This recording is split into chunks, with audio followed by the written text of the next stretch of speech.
एकीकडे भ्रष्टाचाराने बरबटलेले पालकमंत्री हसन मुश्रीफ तर दुसरीकडे भ्रष्टाचाराचा एकही डाग नसलेले निष्कलंक आणि उच्च शिक्षित समरजित घाटगे असे दोन पर्याय जनतेसमोर आहेत।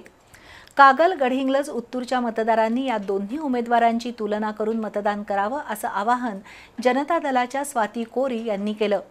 उत्तूर परिसरात झालेल्या मेळाव्यामध्ये स्वाती कोरी यांनी समरजित घाटगे यांच्या रूपाने परिवर्तनाची संधी आल्याचं सांगितलं। आजरा तालुक्यातील बहिरेवाडी इथं महाविकास आघाडीचे उमेदवार समरजित सिंह घाटगे यांच्या प्रचारार्थ जाहीर सभा झाली। तर भादवण इथल्या सत्यम मंडळ आणि संस्कार फाउंडेशनच्या 100 पेक्षा अधिक कार्यकर्त्यांनी समरजित सिंह घाटगे यांना पाठिंबा दिला। यावेळी समरजित सिंह घाटगे, शिवसेनेचे जिल्हाप्रमुख प्राध्यापक सुनील शिंत्रे, रणजित पाटील, दिग्विजय कुराडे यांची उपस्थिती होती।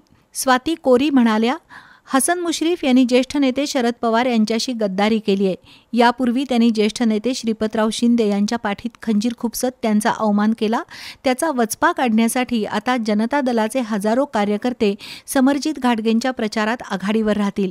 गेल्या 25 वर्षांपासून पालकमंत्र्यांनी सत्तेतून पैसा आणि पैशातून सत्ता असं दुष्टचक्र सुरू केलंय। धमक्या, हुकुमशाही, बोगसगिरी यातून जनतेची दिशाभूल सुरू आहे। आता पालकमंत्री हसन मुश्रीफ नावाचं भ्रष्टाचाराचं भूत गाडून समरजित सिंह घाटगे यांना विजयी करणारच असा निर्धार स्वाती कोरी यांनी बोलून दाखवला। समरजित सिंह घाटगे म्हणाले, उत्तूर विभागानं गेल्या वेळी पालकमंत्र्यांची पाठराखण केली, मात्र त्यांनी जोमकाई देवी मंदिर सुशोभीकरणासाठी 1.5 कोटी रुपये मंजूर असताना केवळ 70 लाख रुपयांचं काम केले। 80 लाख रुपये पालकमंत्री आणि त्यांच्या लाडक्या ठेकेदारांनी घशात घातले। मंदिरासारख्या पवित्र कामातही भ्रष्टाचार करणाऱ्या प्रवृत्तीला आता गाडूया असं आवाहन घाटगे यांनी केलं। यावेळी चंद्रकांत गोरुले, रमेश पाटील, सुहास चौगुले, उल्का गोरुले यांनी मनोगत व्यक्त केली।